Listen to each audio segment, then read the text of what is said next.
வணக்கம். மரியாதைக்குரிய அண்ணன் தோழர் கொளத்தூர் மணி அவர்கள் தலைமையில் இயங்கக்கூடிய திராவிடர் விடுதலை கழகம் சார்பில் வந்துட்டு தென் மாவட்டத்தில் பார்த்தீங்கன்னா ஒரு முக்கியமான 3 இடங்கள்ல இருந்து பகுத்தறிவு பிரச்சார பயணம், அதாவது திருச்சி, பேராவூரணி, நாகர்கோவில், அங்கிருந்து தொடங்கி ஒரு 7 நாள் வந்துக்கிட்டு அடைமலையாக வந்துக்கிட்டு கலை நிகழ்ச்சியோட மிக பிரமாண்டமான பரப்புரை, ஜாதிகள் திருமணம், வாழ்வியல் மூடன்மைக்கு இப்படி போன்ற 3 தலைப்புகள் வந்துட்டு பிரமாண்டமான பிரச்சார பயணம். பொதுமக்கள் வந்துட்டு மிகவும் வரவேற்பை பெற்ற ஒரு பரப்புரை பயணம். இதில் இறுதியா வந்துட்டு எல்லாரையும் ஒருங்கிணைச்சு 3 குழுவையும் வந்துட்டு காரைக்குடியில் வச்சு ஒரு பெரிய மாநாடு மாதிரி ஏற்பாடு பண்ணியிருந்தாங்க. மிகவும் உண்மையிலேயே மிகவும் ரொம்ப சிறப்பான மாநாடு எங்களையும் அழைச்சிருந்தாங்க. நாங்களும் போயிருந்தோம். அங்கிறது ஒரு 500 பேர் கொண்ட ஒரு பேரணி மாநாடு. மாநாட்டில் கலந்துக்கிட்டவங்களுக்கு உணவு, அப்புறம் தோழர் சத்யா லதா அவர்கள் தலைமையில் மிகப்பெரிய பிரமாண்டமான கலை நிகழ்ச்சி ரொம்ப எல்லாம் சிறப்பாக நடந்துச்சு. இதெல்லாம் விளம்பரப்படுத்துறதுக்கு காரைக்குடியில் முக்கியமான இடங்கள்ல பூரா வந்துட்டு சோறு அழுத்த பணி, அப்புறம் சோரொட்டி, இப்படி நகர் முழுவதும் தட்டி, அப்புறம் விளம்பரம் தட்டி, அப்புறம் முக்கியமான இடங்களை பூரா வந்துட்டு கொடியை ஒன்று வச்சிருந்தாங்க. திவிகவுடைய கொடி, அது பார்த்துருப்பீங்க, கருப்பு கலர ஸ்டார் போட்டிருக்குது. அதெல்லாம் வந்துட்டு அதெல்லாம் உண்ணா தானே பொதுமக்களுக்கு வந்துட்டு இப்படி ஒரு நிகழ்ச்சி நடக்குன்னு தெரியும்.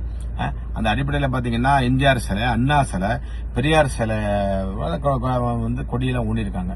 இதில் என்னன்னா திராவிட மணியன் இருக்காங்கல்ல, அவங்க வந்து திவிக கொடியை உடனடியாக கலட்டணும் இல்லை அப்படின்னு சொல்லி ரொம்ப அநாகரிகமாக பேசியிருக்காங்க, ரொம்ப பிரச்சனை பண்ணியிருக்காங்க.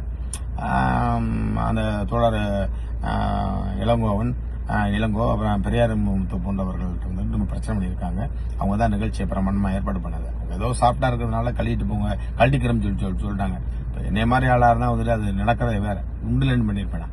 இப்போ அந்த சிலை, பெரியார் சிலை வந்துக்கிட்டு என்ன திராவிட மணி எனக்கு பட்டா போட்டு கொடுத்துருக்கா? அப்படி உங்க சிலையா இருந்தால் உங்க வீட்டுக்குள்ள வச்சுக்கோங்கப்பா. ரோட்ல வச்சிருக்கிய நகராட்சிக்கு சம்பந்தப்பட்டது, அரசுக்கு சம்பந்தப்பட்டது. அங்க வந்துட்டு கொடியை உண்டாத, லைட் போடாத, அதை போடாத, இதை போடாத சொல்லுங்க. நீங்க யாருப்பா? பெரியார் என்ன உங்களுக்கு பட்டா போட்டு கொடுத்துருக்கா? பெரியார் வந்துகிட்டு தமிழ்நாட்டு முழுவதும் உள்ள பொதுமக்களுக்கான சிலை, அது பொதுமக்களுக்கானவர். ஏற்கனவே இப்படிதான் வந்துகிட்டு அண்ணன் மணி அவர்கள் வந்துட்டு இந்த குடியரசு சம்பந்தமா வந்துகிட்டு பதிப்பை போடும்போது அதை வந்துட்டு நீங்க தடுத்து வந்துட்டு நீதிமன்றத்துக்கு போய் நங்குன்னு சந்துரு தலைமையில, நீதிபதி தலைமையில கொட்டு வாங்கிட்டு வந்தீங்க. நீங்க ரொம்ப அநாகரிகமா வந்துட்டு இருக்கிற ரொம்ப லூசு பேக்கிற மாதிரி, பைத்தியக்கார மாதிரி, சிலைக்கு மாலை போடாது, எங்களை கேட்டுத்தான் வரணும், அதை எடு இதை எடு. ஏப்பா, ஐயாவுடைய சிலைக்கு வந்துட்டு எவன் லைட் போட போறான்? நம்ம தான்ப்பா போடணும், நாங்க தான் போடணும். நீங்களும் போடுறதில்ல, அடுத்தாலையும் போட வர்றதில்ல. பெரியாரை பத்தி யாருக்குமே சொல்லக்கூடாதா? நீங்க தான் சொல்லணுமா? நான் உங்களுக்கு என்ன பட்டாவை போட்டு கொடுத்துருக்கு? இதெல்லாம் வந்துட்டு மிகவும் வன்மையாக கண்டிக்கின்றது இந்த திராவிட மணி அண்ட் கோவை பெரியார் பேரவை. நன்றி, வணக்கம்.